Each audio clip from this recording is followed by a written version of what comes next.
Shalom, shalom!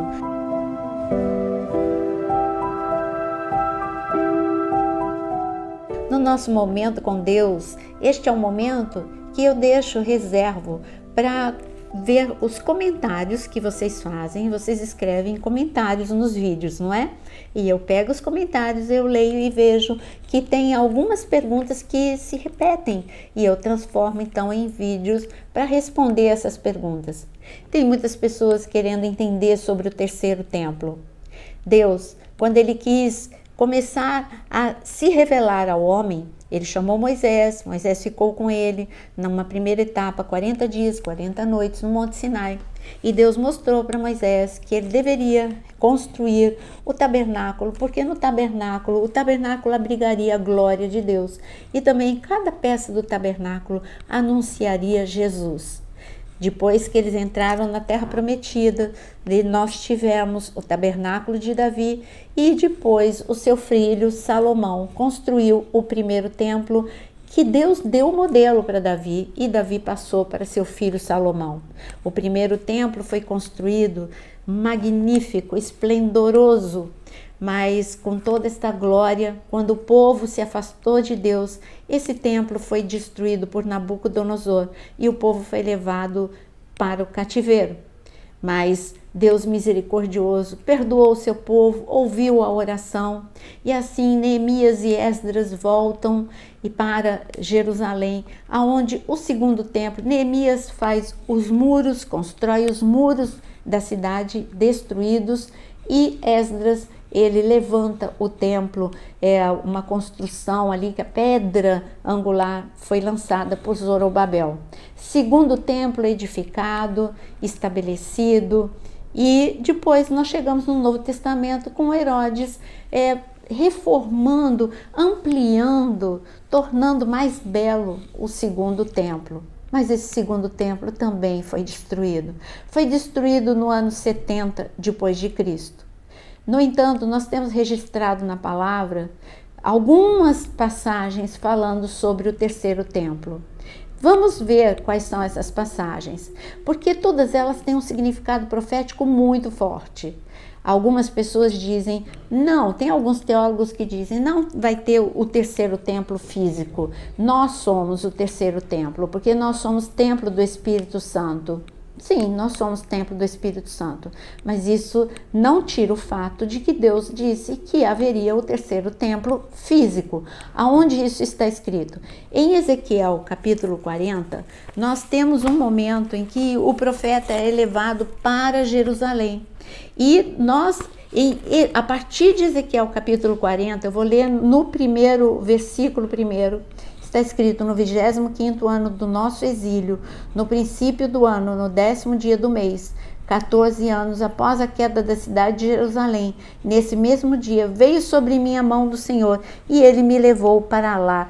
Sim, tive visões e Deus me levou à terra de Israel e me pôs sobre um monte muito alto, sobre o qual havia uma estrutura de cidade para o lado sul. E aqui nós vamos ter, do capítulo 40 até o capítulo 48, nós vamos ter uma descrição detalhada, com medidas, uma planta dada por Deus do terceiro templo. Como o terceiro templo vai ser construído? Bom, primeiro problema.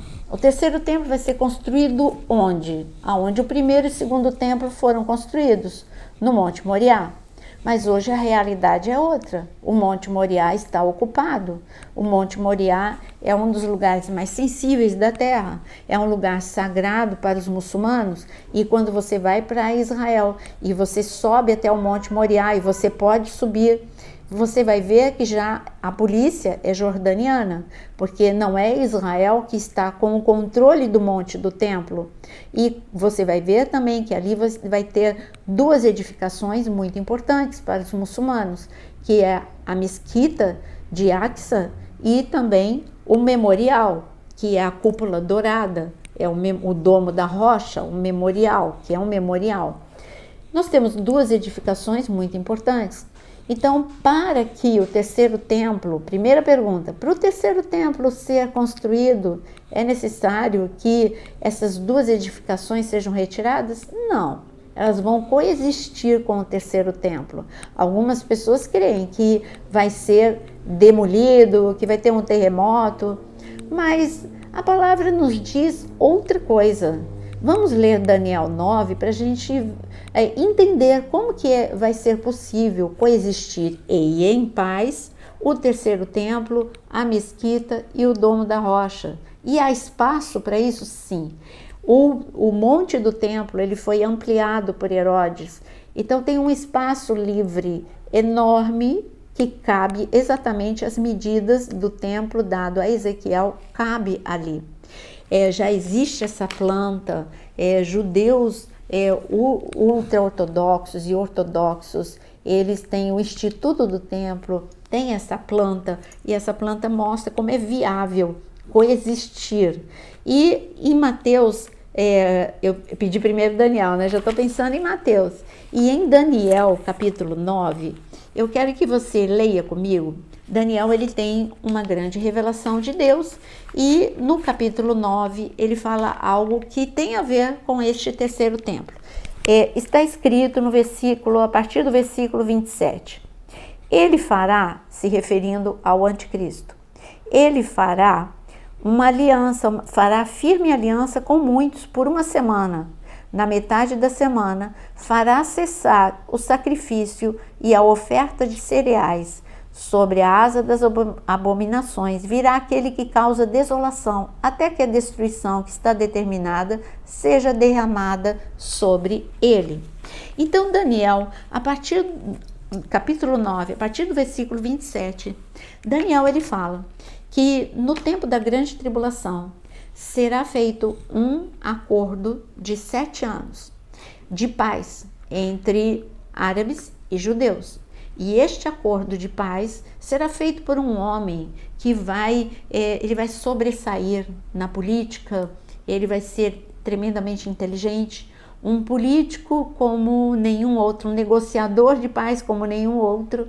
E este homem, com uma capacitação extraordinária, ele vai colocar este acordo de paz, uma paz que ninguém conseguiu, e essa paz vai fazer com que seja permitido que os judeus construam o templo. Por que eu vejo isso? Porque está escrito que vai cessar o sacrifício. Quem vai construir o terceiro templo são judeus que não creem que Jesus é o Messias. Então, se eles não creem que Jesus é o Messias, eles estão prontos para aceitar o falso Messias, que no caso é o anticristo. Eles vão achar que aquele homem que conseguiu essa grande proeza, tão sonhada, tão desejada por eles, que tanto tempo eles oraram para acontecer, que é a construção do terceiro templo. Então, este homem, ele tem uma unção sobrenatural, é isso que eles creem. E eles creem que ele será o Messias. E por eles acreditarem que ele é o Messias, eles vão, com muita alegria, construir o terceiro templo. E eles já estão preparados. O Instituto do Templo na Cidade Velha, em Jerusalém, e eles têm um kibutz, onde, além de eles terem uma loja ali na Cidade Velha, eles têm um kibutz. E no kibutz eles treinam os levitas como sacrificar, como tirar a pele, como fazer tudo, como era feito no primeiro e no segundo templo.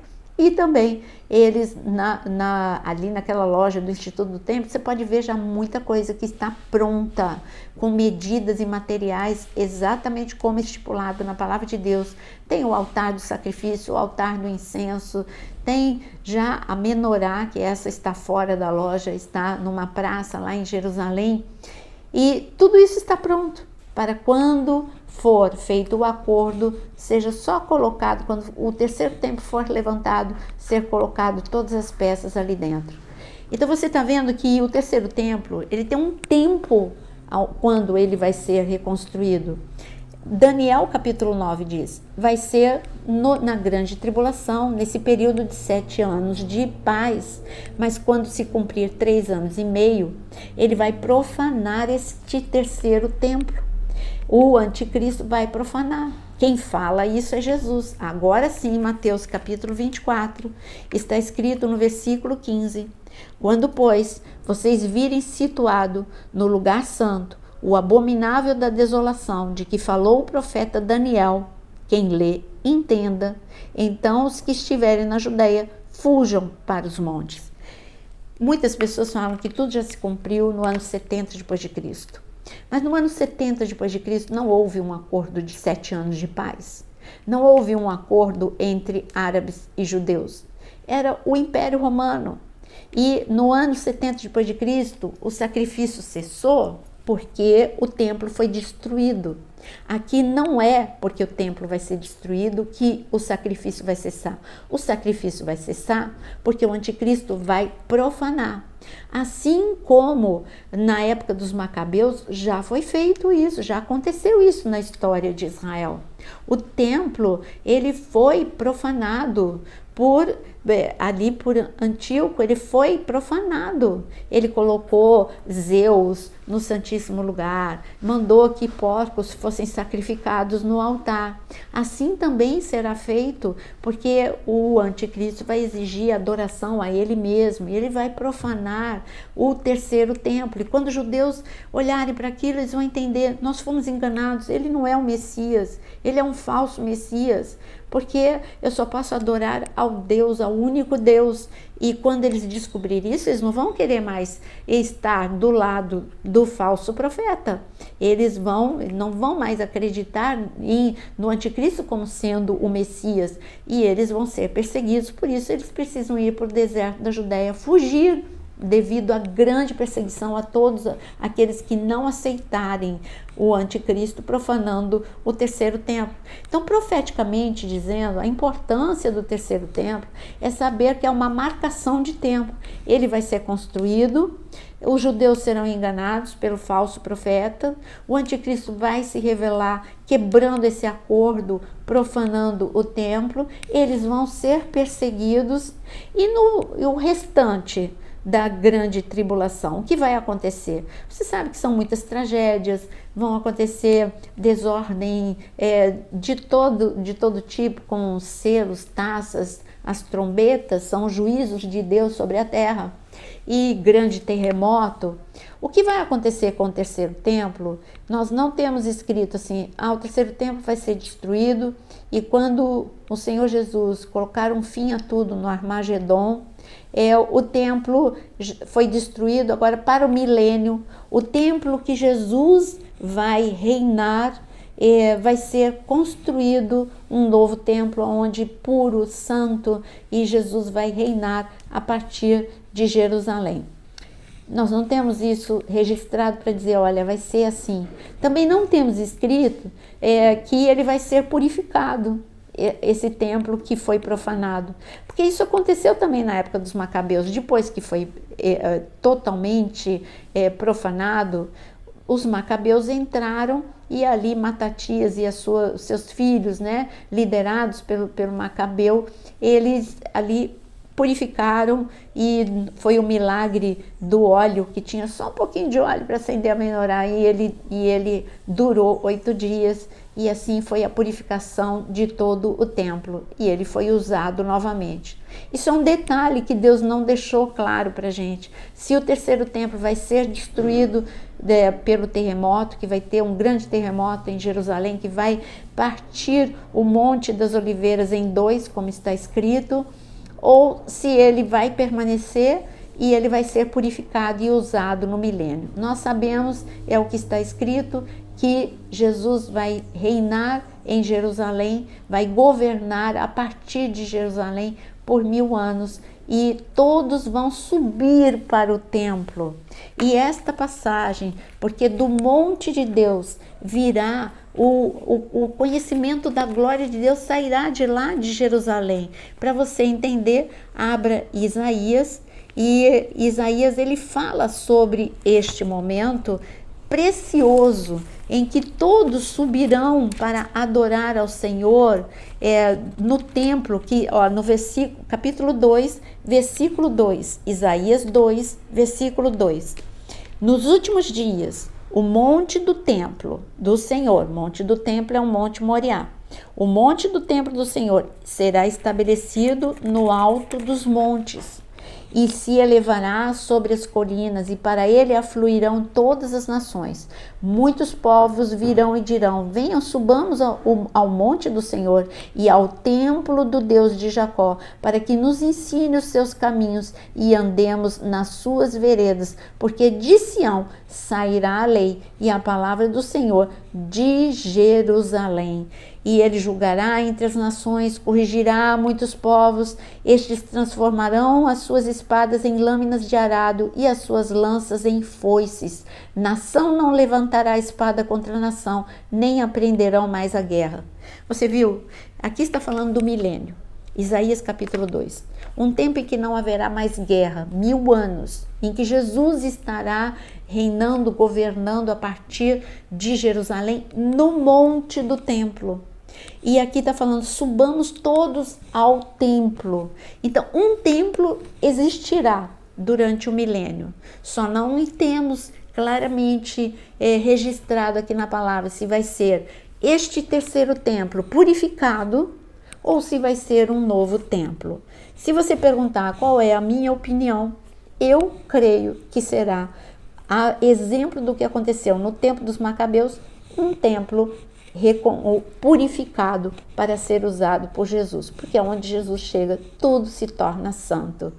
Eu espero que eu tenha respondido a pergunta, a dúvida de muitos, e se você conhece alguém que gosta de conhecer a palavra de Deus, compartilhe esse vídeo, deixa o seu like, e você que ama a palavra de Deus, aqui na área de membros tem muitos cursos para você. Que o Senhor te abençoe e até amanhã no nosso devocional às 6 horas da manhã.